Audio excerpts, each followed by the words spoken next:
Hello and welcome to this comparison video between X-Plane 11 and X-Plane 12.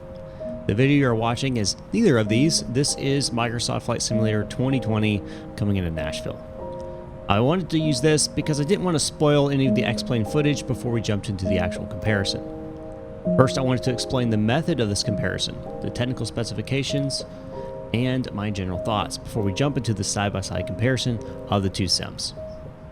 In both X-Plane 11 and X-Plane 12, I set myself in the Seattle-Tacoma International Airport, Boeing Field, or Sparvan Airport, located in Alaska. I used only default aircraft, no plugins, and kept the FPS and timing window open throughout all tests. However, I should note, the FPS and timing window does disappear during replays on X-Plane 12. Not sure if that's a bug or a feature, so you may not notice it missing a few times. Just know that it's what happened. During setup and working with both sims, X-Plane 12 had several issues of freezing during my attempts to use the replay tool. X-Plane 11 never had that issue. My goal with this was to provide an accurate side-by-side comparison of the two simulators, and I believe I accomplished this. I'll be interjecting throughout the video to point out small details that you may or may not notice, but I wanted to call attention to. Now my technical specifications are in the description below and are here on the screen. I have a pretty powerful PC, but by no means it's the best in the world. AMD is not preferred CPU for X-Plane, so if you're operating an Intel CPU with comparable specifications to the AMD version you see here, you can expect to get a bit better performance. Now, without further ado, let's jump into the comparison.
You'll notice here in X-Plane 12 Cessna 172 that in this power on stall, it immediately goes into a spin. Of course, I applied full right rudder, and it does recover relatively nicely, but it also happened in my landing configuration stall as well, power off stall. So I'm not sure entirely what's going on there, but something has definitely changed between the two.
The default Boeing 737-800 performed better in X-Plane 11 than X-Plane 12, and what do I mean by that is it took off quicker, climbed faster, and generally performed better in regards to aircraft performance.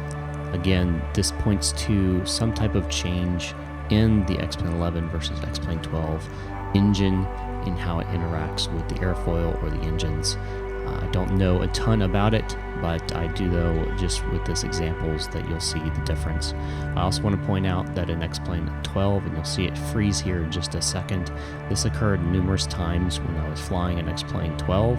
I should say not flying, but in the replay tool of X-Plane 12, and I have noticed that this has been a problem with others as well. So just note that that is a current bug of X-Plane 12.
I want to note a couple things in this. This is set at 6:30 local time in a sunset type environment. Same weather, no differences there. I also notice that the Cessna 172 and X-Plane 11 has better performance than the X-Plane 12 172. You'll see that in the next clip.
this side by side, you can obviously see that I had to change the X-Plane 12 starting point in order for X-Plane 11 and X-Plane 12 to actually finally meet up towards the end of the clip.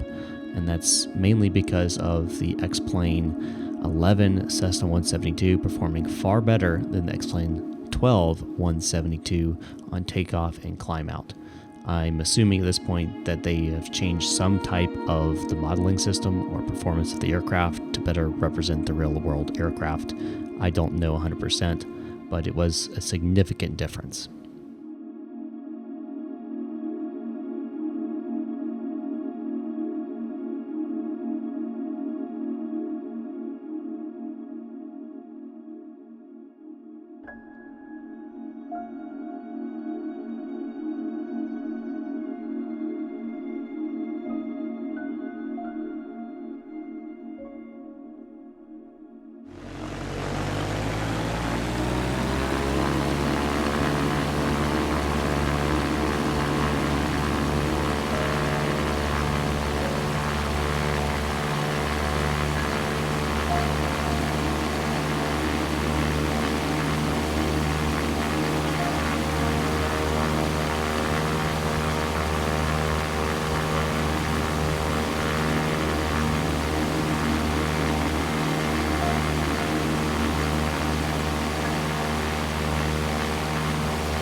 this test, I went to the middle of nowhere, Alaska, to a gravel strip because I wanted to see what the off normal field looked like for X-Plane 11 versus X-Plane 12.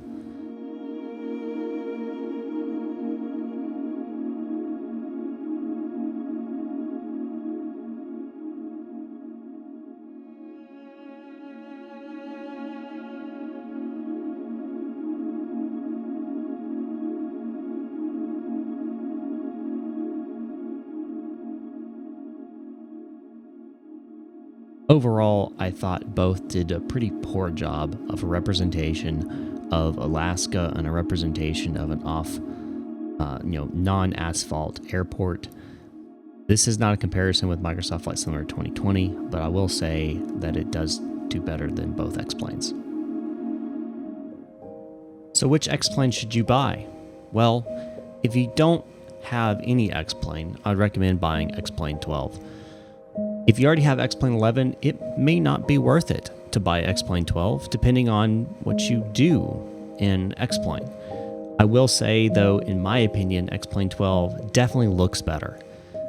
From ground textures, clouds, most considerably clouds, water textures, reflections, lighting effects. In general, X-Plane 12 beats out X-Plane 11 hands down in almost every scenario. But there's one scenario that you really need to consider when choosing between X-Plane 11 and X-Plane 12. What is your computer capable of? X-Plane 12 is performance heavy. I had everything maxed out in X-Plane 11 and everything maxed out in X-Plane 12 on a 2K monitor with 60 frames per second set as the frame lock, but I never reached 60 except for in X-Plane 11. X-Plane 12 normally ran between 25 and 30 frames per second, while X-Plane 11 regularly ran around 35 to 40 frames per second. Now you can go back and look at the actual frames and the timings of the CPU versus GPU, but what you'll find is generally in my system, my bottleneck is my CPU. And I mentioned this at the beginning, if you have a Intel CPU, you're gonna see better performance if you had the exact same system as me, but just an Intel CPU. And that is because of how X-Plane, Austin and Leminar Studios has created X-Plane and how it logically works in the processor. Without getting into the nerdy details, Intel has a better clock speed, better ability to run in single and dual core situations, while AMD generally throws in more cores. But X-Plane doesn't utilize all the cores very efficiently. So if you're going to choose to play in X-Plane, to use the simulator, choose Intel if you're going to make a build. If you already have a build and you're using AMD, that's fine. Make sure you have Vulkan activated in X-Plane 11. X-Plane 12, it's automatically activated for you. Again, overall, both these simulators work. Both of them do what you'll need it to do. But if you're looking for something that looks better, X-Plane 12 is going to be your simulator versus X-Plane 11. I think that's pretty clear. I think that's been very clear throughout this whole video. I also think that in sound, I think X-Plane 12 has a little bit more depth in the sound, a little bit more wide range of sounds. And you saw that with the Cessna 172 sitting idle, how it sounded different. It sounded more real, more actual like a piston aircraft versus sound repeating over and over and over again, like you hear more in X-Plane 11. And that's because they invested more time into the sound generation for X-Plane 12. But X-Plane 11 still works. So if you have X-Plane 11, you don't need to run out and buy X-Plane 12. If you enjoy flying an X-Plane 11, fly an X-Plane 11. You enjoy flying an X-Plane 12, fly an X-Plane 12. They both work just fine. And if you're a Microsoft Flight Simulator 2020 user looking forward to Microsoft Flight Simulator 2024, use that simulator too. That's completely fine. Just remember, we're all enjoying flight simulation. And let's remember that when we're in our comment sections, when we're in the chats, when we're talking to people in Discord, and when we're talking to people in real life, let's remember to be kind and courteous. Everyone has their preference, and everyone has their reason for their preference, and that's okay. They all work, and let's not forget P3D. I know you P3D folks out there are like, why haven't you mentioned P3D? Yes, P3D is still out there, and it still works too, and it's great in a lot of situations. So, what am I going to fly? Well, I'm probably going to stick with Microsoft Flight Simulator 2020 for a majority of what I fly, but I'll tell you what, X-Plane 12 has come leaps and bounds since it was released last year. Thank you guys so much for watching this video. I hope this has been educational for you, entertaining, and maybe a little bit relaxing. I kind of enjoyed the music and just the scenes going by. If you would like to support the channel, this video took a very long time to work on, very long time to record, so I would very much appreciate any support you could give me. Links down below for locals, which is like think of it like a Patreon, and then you also have a direct donation link. You can also donate here directly on YouTube. I'd appreciate any of that. And don't forget the free thing you can do. You can like this video. You can share this video, share it in Discords, share it in X-Plane Discords, Microsoft Flight Simulator 2020 Discords, Flight Simulator Discords, just flying, whatever. Facebook groups, whatever you want to do. Sharing is caring, as they say. So don't forget to like, share, and subscribe. If you haven't subscribed, hit the subscribe button, and then even if you have subscribed, click the bell notification icon and choose all. If you choose personalized or no notifications, you will never get a notification for my live streams. So be sure to hit that or when I upload videos. Thank you again so much for watching this video, and I hope you enjoyed it. I'll see you next time up in the sky.